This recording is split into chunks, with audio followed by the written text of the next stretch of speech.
Assalamualaikum warahmatullahi wabarakatuh. Halo adik-adik, selamat datang di channel Belajar Kak Rudi Nofriansah. Jangan lupa klik subscribe, like, komen, dan share. Terima kasih sudah mau mampir. Kakak akhiri, wassalamualaikum warahmatullahi wabarakatuh. Halo adik-adik, di pertemuan kali ini kita akan membahas soal latihan yang sudah kakak berikan kemarin di minggu kemarin, yaitu tiga soal latihan. Tapi di pertemuan kali ini kakak akan membahas hanya 2 soal latihan dengan menggunakan 2 cara. Yang akan kakak bahas di pertemuan kali ini yang bagian A dan bagian C. Yang bagian B dapat adik-adik coba dengan materi yang sudah kakak jelaskan nanti. Kita lanjut saja ke pembahasan yang bagian A. Pembahasan bagian A yang akan kakak bahas pertama menggunakan cara pertama, di mana soalnya mutlak 5x plus 2 kurang dari atau sama dengan 4. Ini langkah pertama, kita harus tahu sifat-sifat pertidaksamaan yang sudah kakak berikan di minggu kemarin. Soal mutlak 5x plus 2 kurang dari atau sama dengan 4 ini akan menjadi negatif 4 kurang dari atau sama dengan 5x plus 2 kurang dari atau sama dengan 4. Atau kalau dibaca 5x plus 2 lebih dari atau sama dengan negatif 4 kurang dari atau sama dengan 4. Terus, agar dapat nilai variabel x, maka konstanta 2-nya yang di tengah, kita hilangkan 2-nya. Sehingga semua ruas kita kurangkan dengan 2. Sehingga menjadi negatif 4 dikurang 2 kurang dari atau sama dengan 5x plus 2 dikurang 2 kurang dari atau sama dengan 4 dikurang 2. Kita operasikan sehingga menjadi 5x lebih dari atau sama dengan negatif 6 kurang dari atau sama dengan 2. Terus semua ruas kita bagikan 5 agar dapat nilai variabel x-nya. Sehingga menjadi negatif 6 per 5 kurang dari atau sama dengan 5x per 5 kurang dari atau sama dengan 2 per 5. Kita operasikan, kita bagikan yang 5x per 5, 6 per 5, dan 2 per 5 tidak kita operasi bagikan. Karena kalau kita bagikan 6 per 5 dan 2 per 5 akan menjadi bilangan desimal. Jadi yang akan kita bagikan itu 5x per 5, sehingga didapat himpunan penyelesaiannya x lebih dari atau sama dengan negatif 6 per 5 kurang dari atau sama dengan 2 per 5. Paham adik-adik? Kita lanjut. Tetap soal yang bagian A, tapi menggunakan cara kedua. Di cara kedua ini, soal yang bagian A, kita mengubah bentuk soal nilai mutlak menjadi bentuk umum persamaan kuadrat. Jadi kita keluarkan nilai mutlaknya sehingga menjadi 5x plus 2 dalam kurung kuadrat atau pangkat 2 kurang dari atau sama dengan 4 dalam kurung kuadrat atau pangkat 2. Jadi semua ruas kita kuadratkan adik-adik. Kita uraikan, kita sederhanakan. Masih ingat bentuk eksponen? Eksponen itu perkalian berulang. Jadi ditulis dalam notasi matematika menjadi A pangkat N itu sama dengan A dikali A sebanyak N faktor. Artinya bilangan pokok dikalikan sebanyak pangkat. Dalam soal ini yang sebagai bilangan pokok atau basisnya yaitu 5x plus 2. Sedangkan pangkatnya itu 2. Artinya 5x plus 2 itu kita kalikan sebanyak pangkat. Sehingga menjadi 5x plus 2 dalam kurung dikali 5x plus 2. Kurang dari atau sama dengan 4 dikali 4. Karena 4 kuadrat itu 4-nya dikali sebanyak pangkat. Artinya 4 dikali 4. Kita kalikan saja adik-adik satu persatu. 5x dikali 5x, 5x dikali 2, terus 2 dikali 5x, dan 2 dikali positif 2. Sehingga didapat hasil dari perkalian satu persatunya yaitu 25x kuadrat plus 20x plus 4 kurang dari atau sama dengan 16. 4 dikali 4. Terus kita pindah ruaskan 16. Positif menjadi negatif.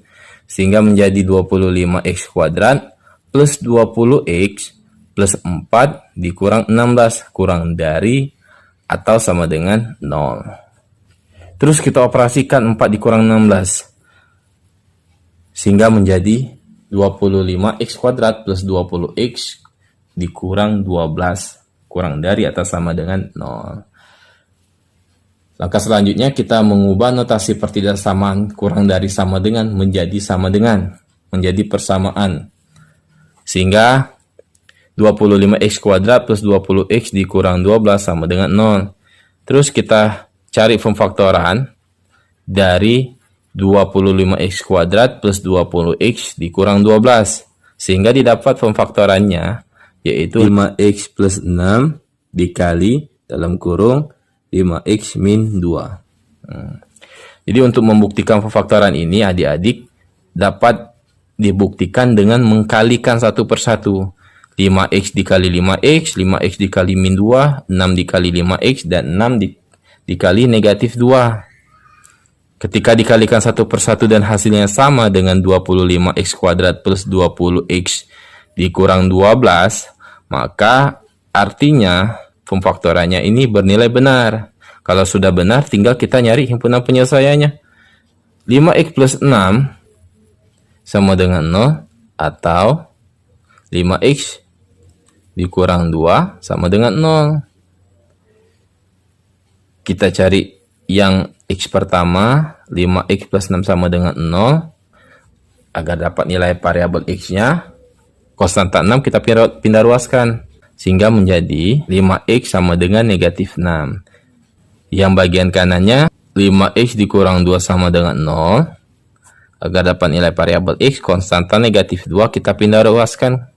Sehingga menjadi 5x sama dengan 2. Terus agar dapat nilai variabel x-nya, 5x sama dengan min 6 atau 5x sama dengan 2, kita pindah ruaskan 5-nya sehingga menjadi x sama dengan min 6 per 5 atau x sama dengan 2 per 5. Sehingga sudah dapat dua nilai variabel x-nya. Terus kita lihat sifat pertidaksamaannya. Sehingga didapat himpunan penyelesaiannya yaitu x lebih dari atau sama dengan negatif 6 per 5, x kurang dari atau sama dengan 2 per 5. Sampai sini paham adik-adik? Sudah dua cara yang kakak jelaskan, yang bagian A, yang bagian B. Silakan adik-adik coba. Kalau ada masalah, silakan tulis di kolom komentar, akan kakak bantu. Terus kita bahas selanjutnya yang bagian C. Baiklah adik-adik, sekarang kita lanjut ke pembahasan soal latihan yang bagian C. Seperti biasa, akan kakak selesaikan dengan dua cara. Pertama, kakak akan selesaikan dengan cara pertama.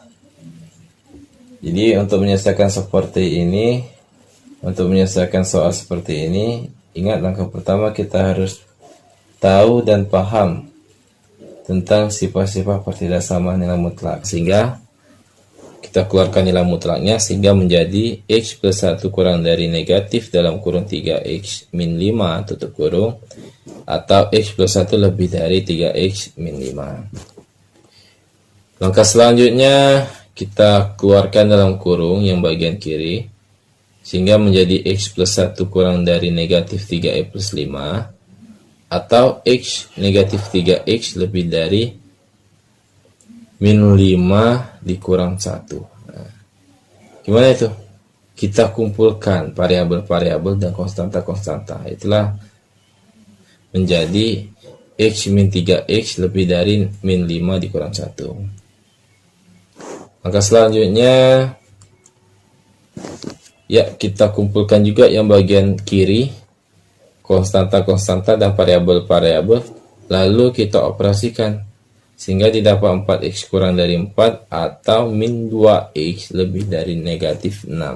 Terus agar dapat nilai variabel x kedua ruas, yang bagian kiri kedua ruas dibagi 4, yang bagian kanan kedua ruas dibagi negatif 2. Sehingga didapat nilai variabel x-nya yaitu x kurang dari 1 atau x lebih dari 3. Sekarang kita lanjut menyelesaikan soal latihan bagian C dengan menggunakan cara kedua. Jadi kedua ruasnya kita kuadratkan sehingga menjadi X plus 1 kuadrat lebih dari 3X min 5 kuadrat.